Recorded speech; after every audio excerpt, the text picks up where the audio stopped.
I got cut off. Yes, it was Jane Eats. Hello. Got cut off. Yes, it was Jane Eats. It was talking about Act 3, Scene 2. So if we move on to Act 3, Scene 2, and this scene is at the middle of the play. So by the time we get to Act 3, Scene 2, we are at the centre of the play, and this scene is really about contrasting the personal and the political, and we see that really kind of cosy domestic relationship between Antonio and the Duchess, and Cariola is in there as well.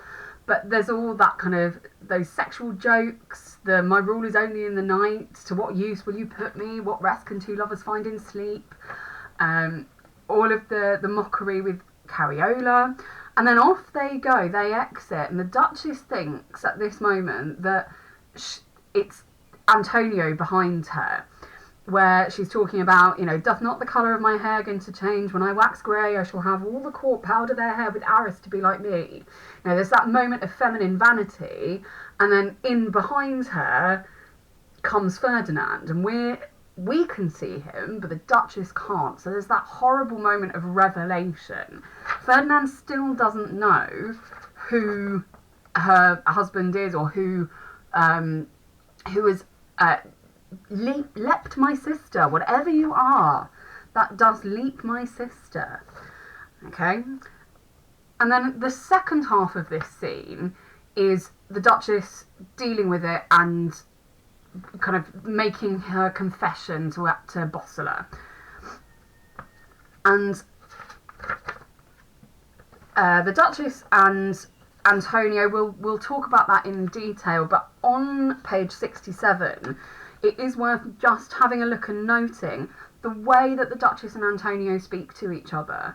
Okay, the sharing of the meter again mirrors the wooing scene at the beginning of the play, but also the content of what they're saying is very much like marriage vows.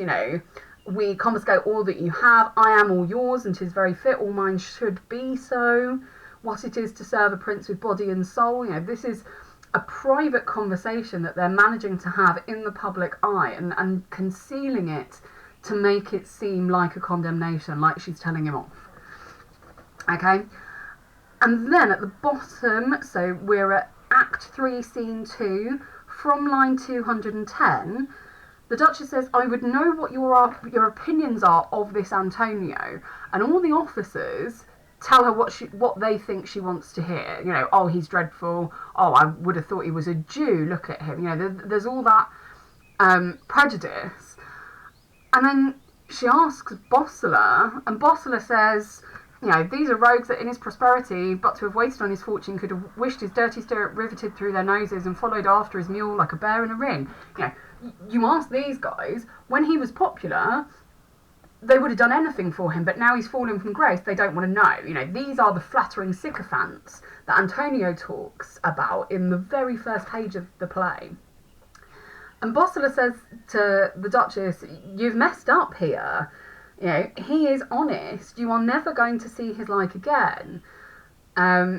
Will you make yourself a mercenary herald rather to examine men's pedigrees than virtues? And here on line 255, 256, this is really at the core of Bosola's dilemma. He says to her, does how someone is someone's birth more important than what they're really like? And that's at the core of Bosola's issue, that he's not going to get anywhere because he isn't born into the right class. We know that he's educated. They talk about him being a fantastical scholar, but he's got no position in the court.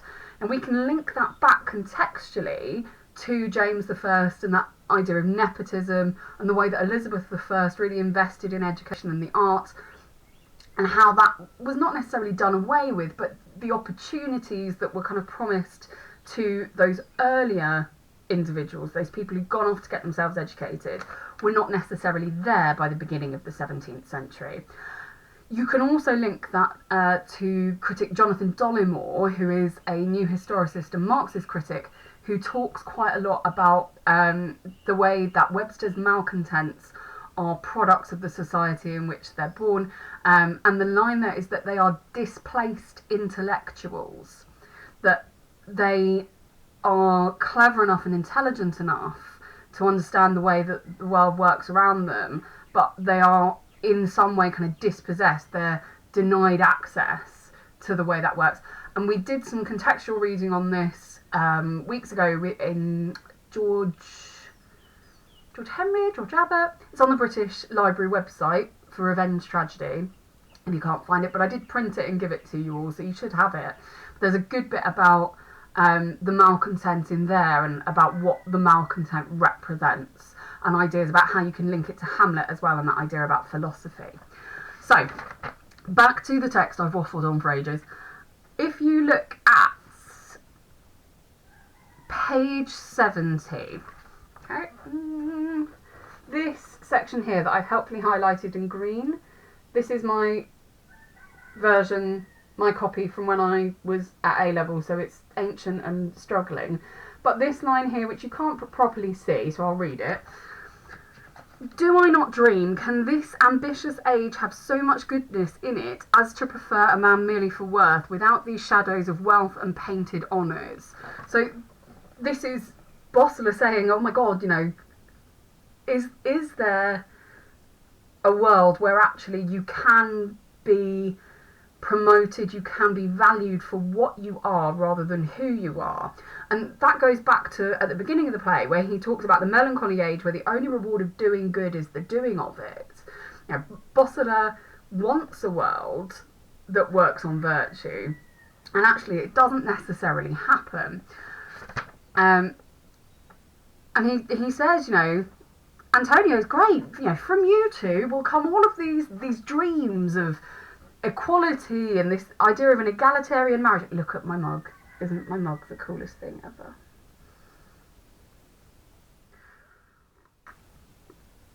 So, Bosola says, you know, this trophy of a man raised by that curious engine, your white hand, shall thank you in your grave for it and make that more reverend than all the cabinets of living princes. Saying, you've done this thing that is incredible and it's so different to everything else. And it directly contrasts what she says to Ferdinand. She says to Ferdinand that I haven't gone about this. Let me give you the exact quotation. I have not gone about in this to create any new world or custom. You know, I'm not trying to start a revolution here, I just wanted to get married. Whereas Bosola says, actually, this is bigger than just you and Antonio. And then they come up with this plan. But we need to remember, Bosola is still being paid by Ferdinand. And when on page 71 in my text, I think 72 or 73, line 295, the Duchess says, as I taste comfort in this friendly speech, so would I find concealment. You know, keep my secret, thanks for being nice. And Bosola says, oh, the secret of my prince, which I will wear on the inside of my heart. Now, the concern here is, who is the prince? Because if it's the Duchess, he's lying to her. And if it's Ferdinand, he's telling the truth. So it's that equivocation, remember, from Macbeth, where Bosola is ostensibly telling the truth, but we know that he's kind of double dealing at this moment. And this is a core kind of turning point. And then this last speech, you know, he's left alone. He gets the last word in this pivotal section of the play, which is why he's so important. He's really, really worth looking at. A politician is the devil's quilted anvil. He fashions all sins on him, and the blows are never heard. He may work in a lady's chamber, as here for proof. What rests but I reveal all to my lord. There's Ferdinand there.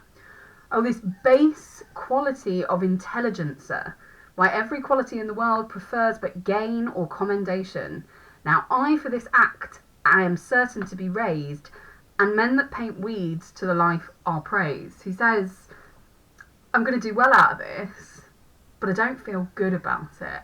And from this moment, I think there is that possibility for Bosola. You know, he's been shown that there is a way to benefit from who you are and what the good that you can do, and not just this kind of mercenary attitude to stuff, to power, to money. So Bosola is kind of at the core of those moral questions about the play. Okay, I'm not going to talk anymore about the text, because there's lots more that we can talk about in Bosola, and I'm so disappointed that I can't be sitting there reading it with you. It makes me really sad. In a dream world, we would all be able to get onto Zoom or something, and we'd all take different parts, but madness. Right, the other thing, you all have this lovely book. I sent it to you.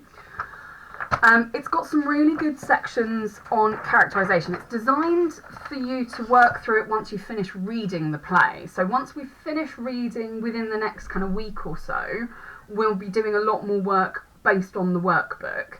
But there's some really, really useful stuff in here.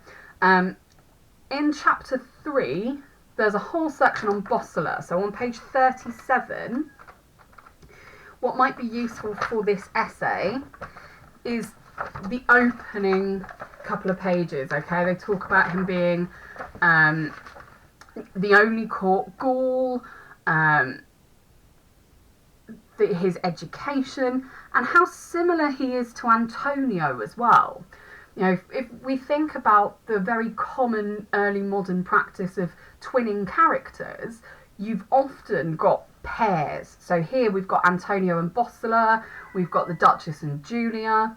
Okay, if you think back to Hamlet, we've got Hamlet and Laertes and Fortinbras, we've got Ophelia and Gertrude. Okay, so there's lots and lots of pairs.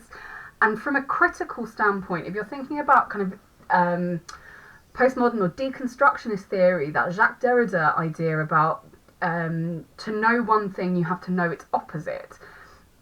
By looking at Bosola, we learn things about Antonio and vice versa. So it might be interesting to think about the two of them as lower born male characters within this world. Okay, so there's lots and lots of information. Bosola is blunt. You know, one of my favourite bits in the play is when Ferdinand says, to know me would be to have put 2 belts around the world or something. Basically, like, I'm the best person in the world and I'm incredible. And Bosola just says, you flatter yourself too much. You know, he is blunt. And Ferdinand in the end says, I never gave time but to flatterers or panders till I met thee. And Bosola refuses to play by the rules that everyone else expects. Ferdinand with his courtiers should be my touchstone, that's take fire when I give fire, laugh when I laugh. Okay? So there's some exercises in this book from page 37 to page 40, which will help you. Page 40, spoilers, but hopefully you'll have all read ahead.